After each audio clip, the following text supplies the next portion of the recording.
Okay, so now that we've heard a little bit about how mental health is a significant global challenge, one of the leading causes, if not the leading cause of disability worldwide, let's talk about what we can do about it. What do we know about the most effective treatments for mental health conditions? And we'll talk about a few mental health conditions here, but with a specific focus on depression because of the role that it plays in global disability and also its prevalence within Australian society. So, as we mentioned, common practice is that someone with depression, say James here, will go and talk to their GP about their mental health and try to get some help because of the suffering that they're experiencing. One of the advantages of a GP as a first point of contact is that you can effectively get unlimited sessions through Medicare. Now, I don't know what your personal experience has been with GPs, but as you probably know, there's kind of two tiers. Bulk billing GPs, you can go and see as often as you want, and it all gets charged to Medicare and you pay no out of pocket as an Australian permanent resident or a citizen. People who are here on, say, international student visas will often have insurance that will cover those sessions, and those tend to be covered for bulk billing GPs.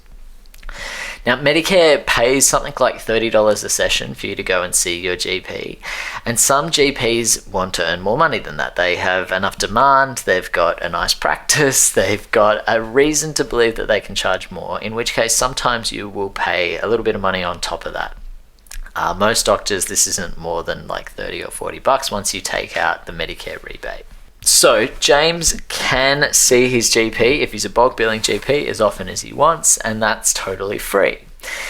This means that some GPs may want to do the mental health treatment themselves.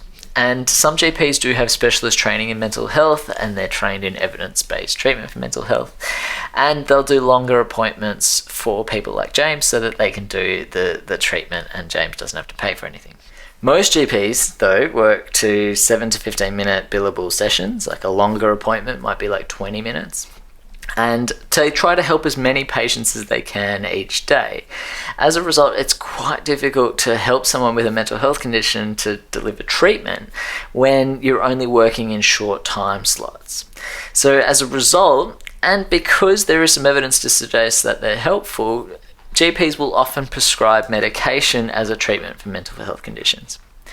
One of the core reasons why this is such a popular treatment is because they're very cost effective for the patient. So the PBS is the Pharmaceutical Benefits Scheme, and this means that for a lot of antidepressants, for example, the out-of-pocket for someone like James is really low. They might not have to pay very much per week or per day compared to other treatments. Talk a bit about how effective that is and for whom it's effective a little later on, but a lot of GPs for this reason will prescribe medication for people with mental health conditions. None of these yet address the root cause of what's going on for James, and so common practice is that GPs will also include a referral to a mental health practitioner. The most common person in Australia for this is a psychologist, and that's because they have specialist training and are all registered to deliver mental health treatments. There are occupational therapists and social workers who are registered, but not every OT and not every social worker is allowed to get Medicare rebates for delivering psychological therapies. Generally, a client like James would be eligible for 10 sessions a year, with partially or fully paid by Medicare. Just like with GPs, psychologists are different depending on whether they decide to bulk bill patients so they don't have to pay anything. And, national mental health providers like Headspace usually have psychologists who don't charge like that. Having said that, most private practice psychologists tend to charge a bit of a gap, meaning that patients are reimbursed like 80 or 120 bucks per session, but then they might have to pay that extra $50 or $100 difference.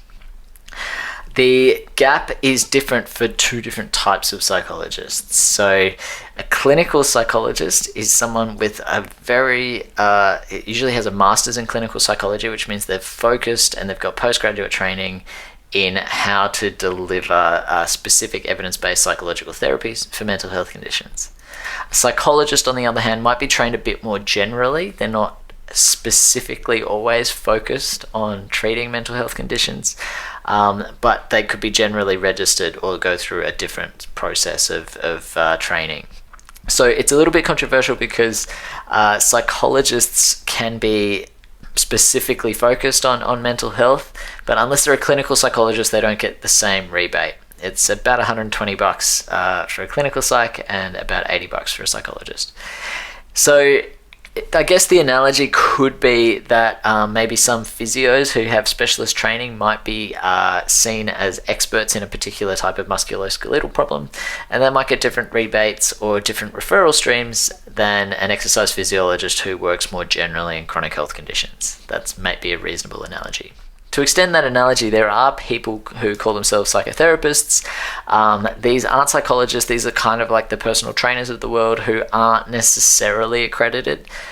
They don't have to have necessarily done any sort of training. Psychotherapists, counselors can use that term without any sort of registration. But exercise physiologists, physiotherapists and psychologists are all titles that are protected by AHPRA, the Australian Health Practitioner Registration Authority, which means that to be a psychologist, you have to be registered and you have to have done, 6 years of training. The same way to be an EP, you have to have at least done an undergrad that's been accredited and a postgrad potentially to become an exercise physiologist through ESSA.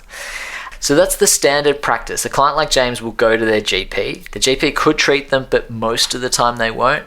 They'll almost always provide a recommendation to see a psychologist or a clinical psychologist. So who the GP refers to is usually just dependent on who that GP likes. If they've got a good relationship with a psychologist, they'll probably refer to them.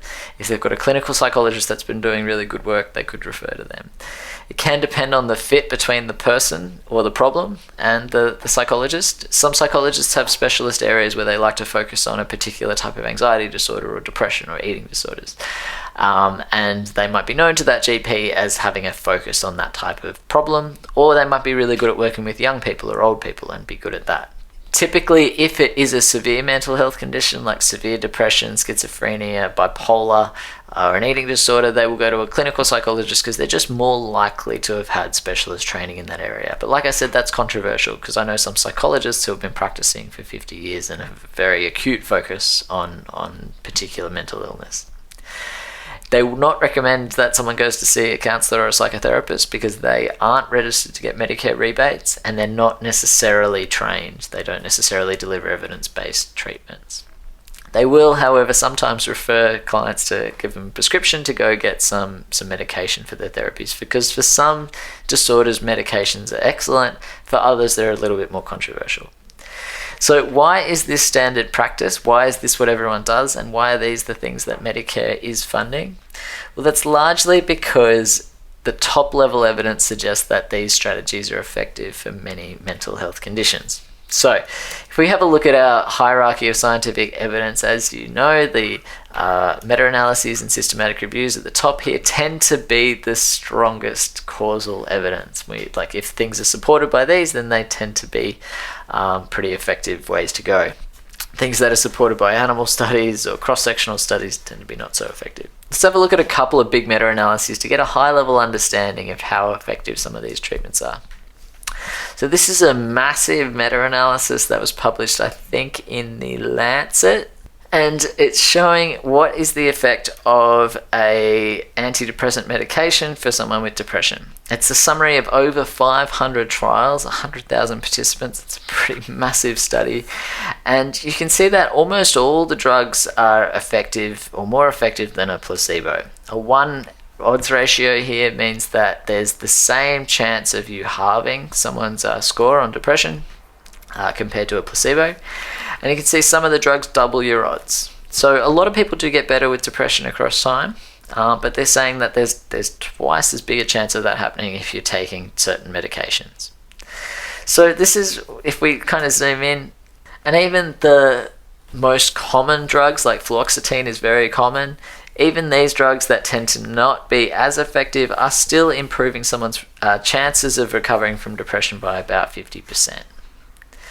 So that is why a lot of doctors will prescribe antidepressant medication, is because they do help a lot of people get better. I'll put an asterisk on that later. Just one thing to note is that in a lot of these studies, the people were struggling with quite severe depression. And so the results seem to be a little bit different depending on how depressed people were to start with, which we'll talk about later. This is the same type of study, except now presenting the results for psychological therapies. And you can see that the scale here is different. This is now talking about the degree of reduction in depression scores. And so positive here means it would be better to be on the wait list. Negative means it's better to receive this intervention. And you can see that there are a couple of interventions that are really effective. So interpersonal psychotherapy, acceptance and commitment therapy, cognitive behavior therapy. And then a couple that are almost as good, supportive counseling, even problem-solving therapy, all of those are quite effective. So there seems to be some benefit to just having a supportive ear, someone to listen to try to help guide you even without providing any specific strategy. But generally these interventions down here do tend to focus on learning more concrete, specific strategies that to try to help manage, in this case, someone's depression. So overall, if we kind of put some of this stuff together, you can see that getting some one-on-one psychological support is a very effective way of treating depression. Okay. As we'll talk about soon, physical exercise is almost as good. So you get large effect sizes from seeing a psychologist, and you get moderate to large effect sizes from doing physical exercise for depression. You might have heard of mindfulness, which is sort of sweeping the world a little bit now. It's a way of being in the moment, learning to focus your attention and allow thoughts to come and go. That does tend to improve people's depression, particularly after they've had one or two episodes. But it doesn't all have to be individual training like this. Sometimes just doing group therapy or what's called behavioral activation, series of sort of setting goals, making plans, making action plans to try to follow through on your life. Basically using a whole set of behavior change techniques from Module 2, but more focused on depression rather than exercise. Doing that in a group has a really big effect on people's mental health as well. And like I said, the controversy comes that if you look at people who have moderate or mild depression to start with, that's where there are some meta-analyses that say the effects of antidepressants are quite low. So for people who start with mild or moderate depression, antidepressants aren't that effective. But for mild, moderate depression and for severe depression, all of these other strategies are effective.